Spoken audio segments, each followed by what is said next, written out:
Good morning. Good morning. Good to see all of you guys jumping on early. Sanchito, Michelle, Ania, Allison. Oh, no problem, Allison. Kids going back to school. Awesome. Yep. Yeah, freedom. Talk about freedom. Kids back to school. Let's see it. All right. Well, good to see you guys. Fabulous to have everyone here. What is it today? It is Thursday, the 21st of October. Welcome to another Wealth Coffee Chat. Good morning. Jason Witten's my name. If you're new or you don't know who I am, quick good morning to Chris and Majib. If you're new, give us a shout out in the chat. Say new. Tell us where you're dialing in from. Wealth Coffee Chats. We started this, I don't know, around the same time COVID, maybe just before. Each morning, catching up with you guys virtually, a bit of a live each morning, around about 8:05 Queensland time now and sort of 9:05 everywhere else. Bit annoying that it's a bit late these days, but anyway, that's the way it rolls. And we get to talk about property investing and going the distance, going the distance in this gig. It's a marathon, not a sprint. It's a few sayings around here, as I always say. Marathon, not a sprint. This thing going to take some time to build a great property portfolio. Buy well, never sell. That is the concept. Buy something that's great that you want to keep for into the future and structure it and do it properly. And each morning we get together, hang out, talk about investing, talk about, the news, stuff, whatever it might be. But today I wanted to talk about the concept of financial freedom and got a few ideas about how this comes together. And it's not magical, by the way. It's I believe in good systems and behaviors and habits can create things compounding over time that will certainly give you that financial freedom that you might be desiring. What does it look like? So I want to sort of share that with you guys today. Let me have a look at that. There we go. The concept of financial freedom. Tell me in the chat team, for you guys, what does it mean?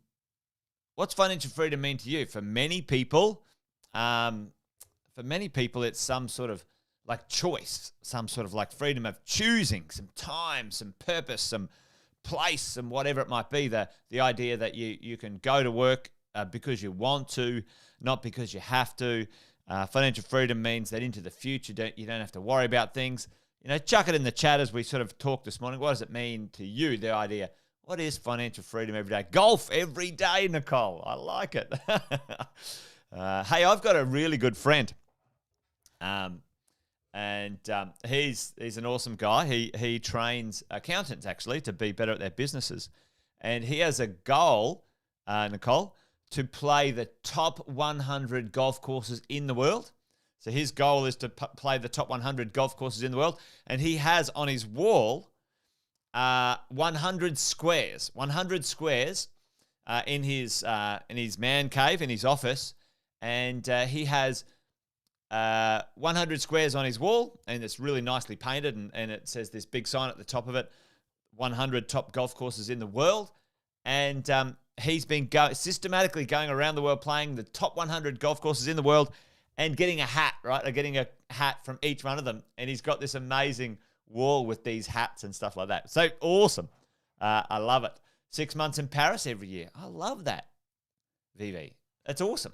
Fantastic. Fishing, yeah, don't mind a good fishing trip.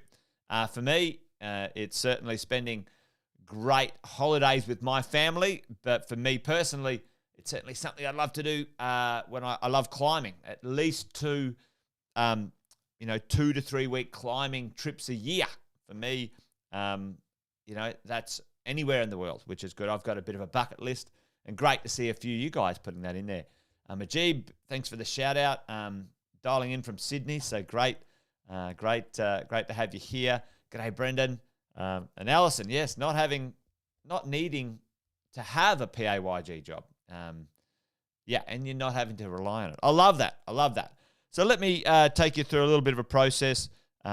Over the last 25 years I've been in business, 25 years, property investing, 22.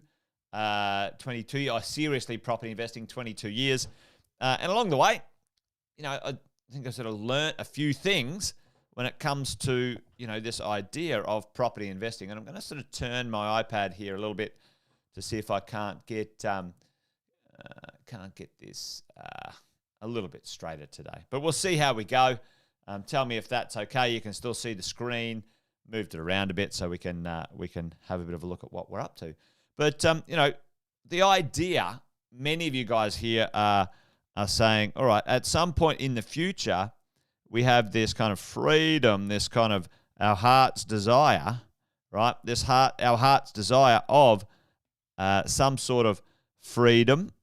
And you guys have been talking about those freedoms right now, fishing and travel to Paris and golf and whatever it might be. And for me and for many of you guys too, that, I believe it has to have some sort of purpose, whatever it is like if it's fun, if it's adding value, if it's hanging with family, whatever that stuff is, super cool. No stress, no worries, whatever it is. But some sort of freedom and purpose in what we're looking to get up to. And, for me, there's kind of this stacking process. I'll see. Yeah, there we go. This stacking process of, what we need to do to get there. And let me sort of, put a little bit of this, a little bit of my little sort of models together sort of for a bit of an explanation today, because I think there's some things that are pretty important that will help us, which will help us systematically get to this kind of financial freedom concept that we're thinking about. And over the years, that didn't work, did it? Over the years, I'll get rid of that one. Over the years, I've had a bit of a test run for all of us on these things as we go. So that's not the greatest set of triangles, but let's sort of see what happens here. All right. I don't know why that other one didn't move. Anyway,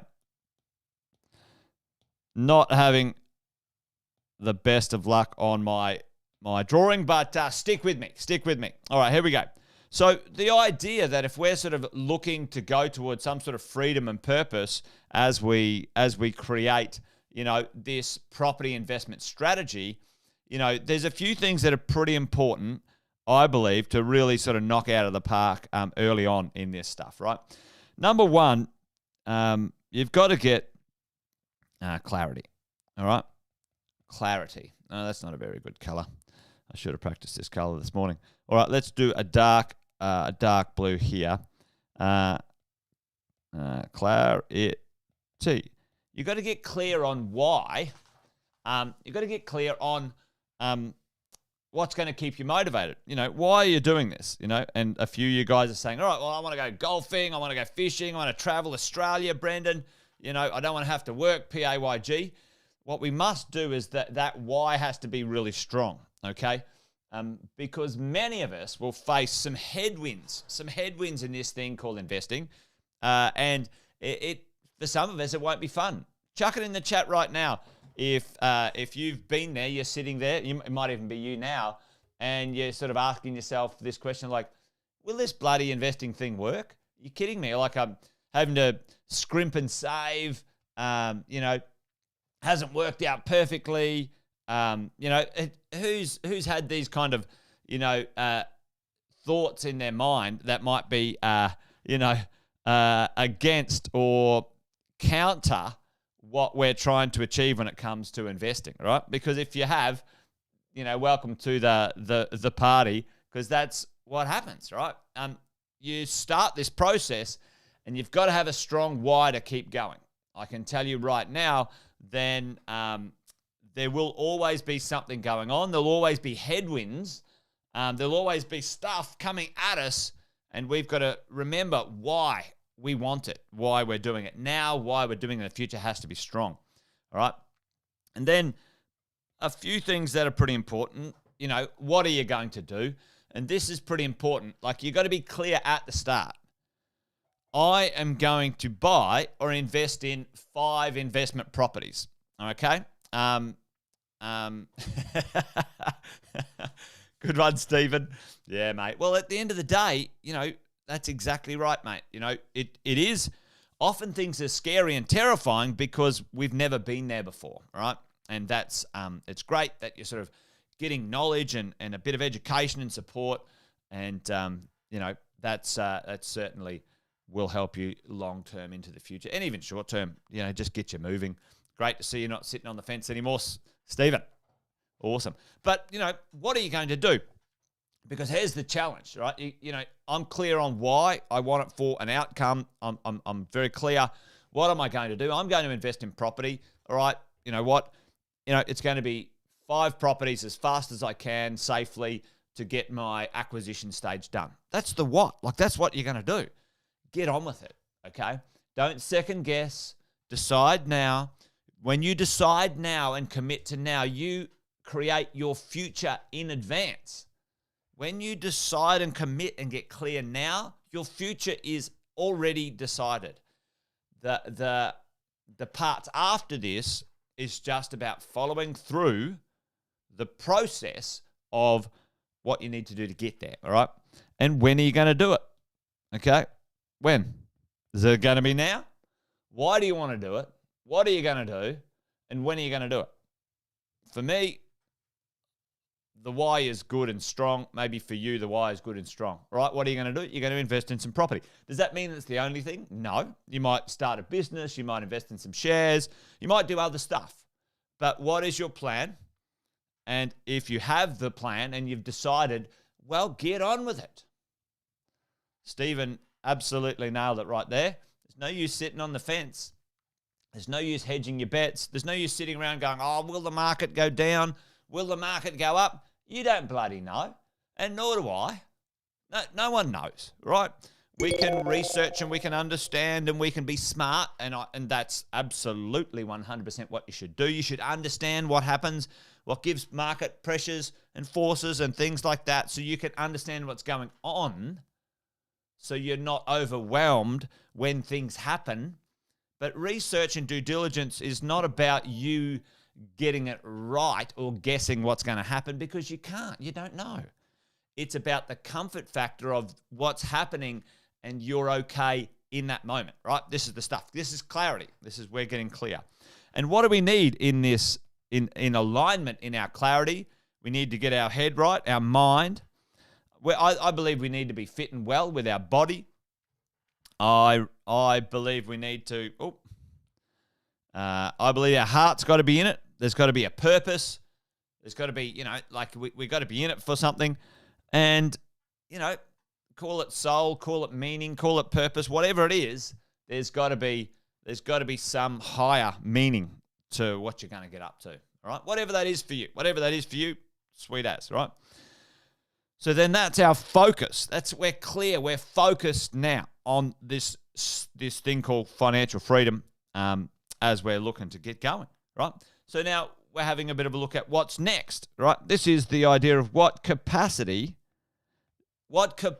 do you have? Financial capacity, emotional capacity, time capacity. What is the capacity? There is a practical conversation to have, and that practical conversation is about organizing the resources you have to get this thing done. And then we need to understand, well, how are you going to organize those resources? Okay, the things that you need, the things that you have to do, and you need to have some habits. What is your behavior? What is your habits that either accelerate you towards this financial freedom and success, or detour you, or sometimes even derail you? Okay, what are those things that are going on for you? When you're stressed and you're worried about things, what do? That's a habit. That's a learned behavior. If you're stressed and worried about things, do you turn the news on more and listen to like the brain dead, news just feeding you more ignorance and stupidity and fear? Is that what you do? Or do you turn the news off? Do you go for a walk? Do you dial into a good podcast? Do you you jump on these lives every morning? Do you read a good book? What are the habits that are going to help you get through and out the other side? What are they? Now, understand what they are, because we have resources, and they are time, right? We've got time. We've got money. Everyone sort of on this call has got money of some description going on. Time, money. We've got relationships. Yes, we do. Relationships, people we know, and we've got knowledge.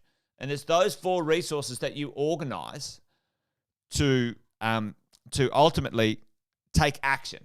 Okay, and those 4 resources, your time, your money, your relationships, your knowledge, you grow those and arrange those in a way to give you the best momentum, runway, vision, focus, action. This is the action part to go towards your financial freedom, your freedom and purpose. This result we are looking for. That's our result up there we're looking for in this process. Okay, yep, good to see.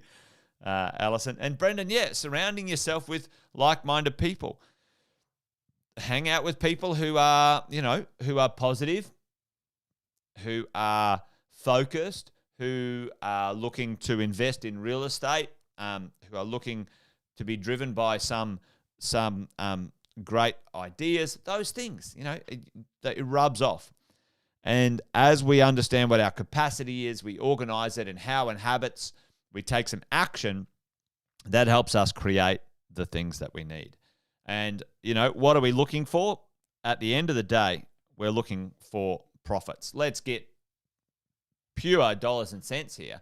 At the end of the day, your life needs to be profitable, significantly profitable, over and above your cost to operate your world. There needs to be surplus, okay? And for many of us, I think what happens is we don't understand there's a distinction. Well, it's not a distinction, but it is. That your life is, if you take away, all of the kind of squishy bits in the middle, you have to run at a surplus in all ways. Your energy, your time, whatever, and your money, and you need to create profits. If your cost of living is $100 and you make $80, life is not going to be much chop, okay? But if your cost of living is $100 and you make $1 million, then things are going to be fantastic, all right? You need to understand we've got to focus on a profit. And for me, I believe it's got to mean something, and for whatever that is for you guys, some of you guys are right in there. You've got some purpose and you're pumped, and you've got your why, whatever that is. It's not for me to tell you or anyone else to tell you. It's your thing. It's your gig. This is your bat and ball. This is your game of cricket. Play it however you want, or netball, or whatever game people play. And what can we invest in? You can invest in property. I like property, shares. That's great. Business. And, the other day we talked about things like IP. So team, as an overall arching concept, if you're struggling, if you're sitting there right now going, I'm worried, I don't know about this thing, will property work? You're in the wrong space. You're asking the wrong questions because you're up here. You're up here. You're up here having a look at those things, right? And you haven't sorted this, okay? You haven't got clear. Because property works. Like, seriously, come on now. Like, real estate ownership has been happening for, 100,000 years. Hundreds of thousands of years. Like, it's not a new concept, team. Like wake up and smell the roses. Like, it's not like it won't work. The only thing that won't work is you. If you fuck around, excuse the French, and you second guess yourself and you don't do the things that you have to do. You need to find the knowledge. You need to take the action when you're ready. You need to have an income stream to allow you to borrow. These things are the basics. And when we understand that stuff, then everything else is built on that stuff, okay? Which is important. So there you go. Yep, dead right, Brendan. Invest in yourself. Like the more value you can build inside of your own capacity, your own mind, your own body, your own heart and soul, the easier it is to travel this distance and get this thing called freedom and purpose. But anyway, there you go. A little bit of a squishy, touchy-feely one today, but I thought we'd circle around and do one of those, and hopefully that was useful for our Wealth Coffee chat today. But yeah, listen, give us a shout out in the chat if there's something that you might want me to talk about. If there's something on your mind,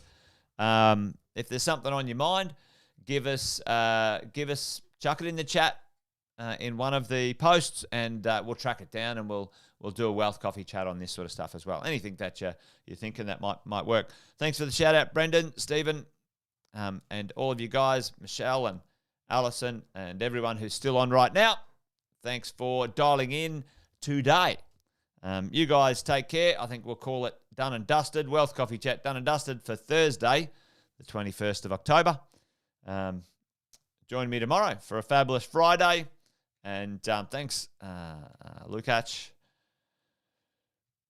Good to see you. All right, that's it from me. Wealth Coffee Chat done. You guys stay well, stay awesome, and see you tomorrow around about the same time. Wealth Coffee Chat. Let's do it. Bye-bye.